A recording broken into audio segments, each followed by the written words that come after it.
या बातमीपत्राचे प्रमुख प्रायोजक प्लॅटिनम मॉल इंद्रधनु सोलापूर. सोलापुरातील सर्वात प्रतिष्ठित इंद्रधनु सोसायटीचा नवीन भव्य कमर्शियल प्रोजेक्ट आता रेल्वे स्टेशनच्या अगदी शेजारी शहराच्या मध्यवर्ती ठिकाणी.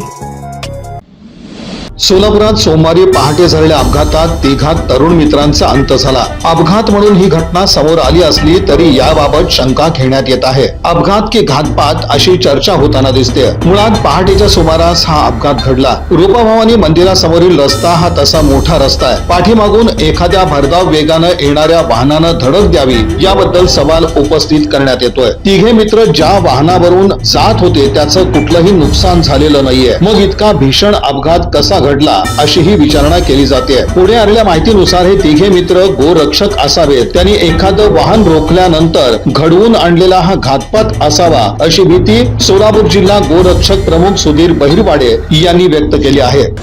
आज 3 युवकाचा ऍक्सिडेंट झालेला आहे. त्यातला एक युवक हे पोरे जे गोरक्षणात नवीन होते आणि त्यातले पोरे म्हणून एक युवक हा गोरक्षणात येत होता. परंतु एक जण टोल नाक्यावर कामाला आहे त्याच्यातला आणि धाराशिव मधनं आम्हाला असा संशय आहे की धाराशिव मधनं गाडी निघाली आयशर मटणाची गाडी आणि ती गाडी तुळजापूर नाक्यावरनं आपल्या सिटीत येत असताना या पोरांना बातमी कळाली आणि या पोरांनी अडवायचा प्रयत्न केला. त्यावेळेला तिथल्या कसाईनं त्याला पकडून तिथं तिघांना मी ठार केले. त्या स्पॉटला गेलं तर तुम्हाला कुठेही खरचटलेला किंवा ऍक्सिडेंट झालेला निशाण मिळणार नाही. तिथं ती गाडीला जे धडक दिलं म्हणून पोलिसांनी सांगतात की अपघात असू शकते. पण पोलिसाला जर गाडीची धडक दिली असती तर फक्त नंबर प्लेट बाजूला पडली, नंबर प्लेट बी तुटलेली नाही आहे. जसं कोणीतरी येऊन पाठीमागनं त्याला रॉडनं तोडातोडी करते गाडीचं तशी हाल झाली आहे. गाडीचं ऍक्सिडेंट झालं असतं गाडी खरचटली गेली असती, लांबपर्यंत गेली असती, पोरांचे पाय खरचटले गेले असते, डोक्याला मार लागला असता. परंतु त्या पोरांचे ते ज्या वेळेला सुरुवातीच्या वेळेला पोलिसांनी बघितलं तर तिघाची बॉडी एकमेकावर पडलेली होती.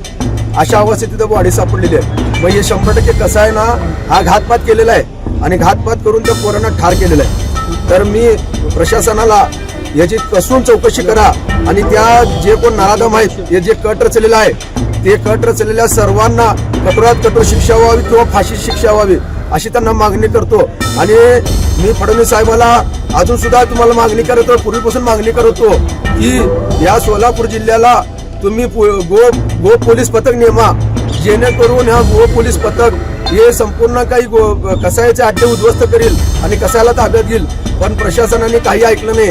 गुजरातमध्ये 10 वर्षाचा कायदा सजा आहे, पण कसं इथं महाराष्ट्रामध्ये फक्त 5 वर्षाची सजा आहे की जेणेकरून पोलिसांना जर कुठली गाडी सापडली, कसाई सापडली तर त्याला टेबल जामीन मिळाली जाते.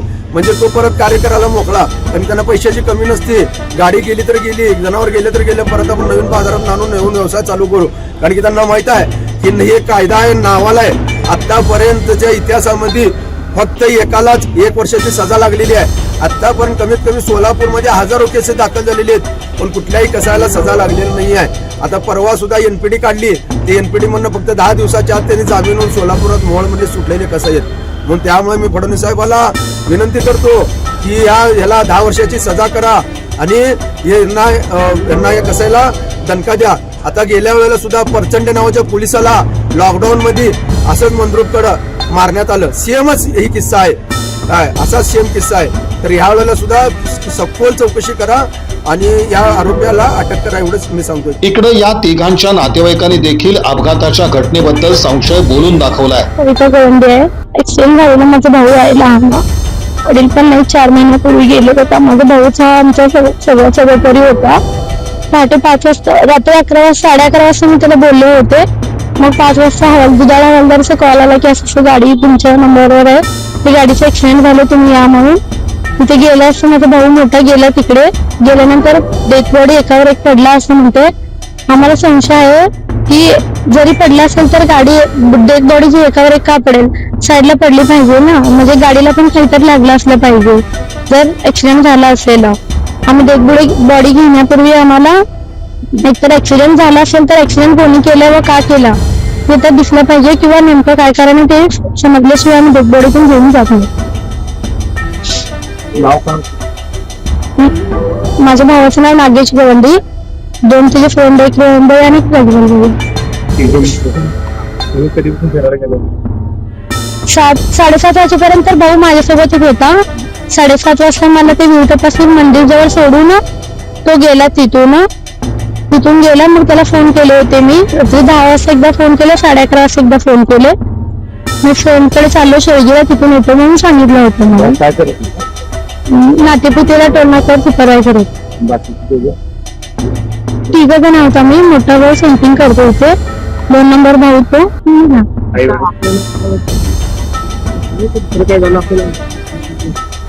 डेड बॉडी एकावर एक पडले म्हणजे आम्हाला थोडं डाऊट यायला लागलाय. ते समजावं म्हणजे किंवा ऍक्सिडेंट असेल तर कोण आरोपी आहे किंवा कोण ऍक्सिडेंट केलंय हे तरी आम्हाला समजलं पाहिजे. तुम्हाला केव्हा काय पहाटे 5 वाजता फोन आला, 4:59 ला फोन आला दुधाळ हवालदार. घटनेनंतर पोलीस यंत्रणा त्वरित तपास कामाला लागली आहे. परिसरातील सीसीटीव्ही फुटेज पाहून या घटनेसंदर्भातील नेमकी माहिती समोर येईल असं पोलीस यंत्रणेचं म्हणणं आहे. शिवाय मृत तिघा मित्रांच्या संपर्कात असणाऱ्या लोकांकडून देखील माहिती घेण्याचं काम सुरू होतं. पोलिसांच्या सखोल तपासानंतर वस्तुस्थिती समोर येणार आहे. दरम्यान शवविच्छेदनानंतर तिघांचे मृतदेह नातेवाईकांच्या ताब्यात देण्यात आले. यावेळी योग्य तो न्याय आम्हाला मिळावा, दोषींवर कारवाई व्हावी अशी मागणी नातेवाईकांनी केली.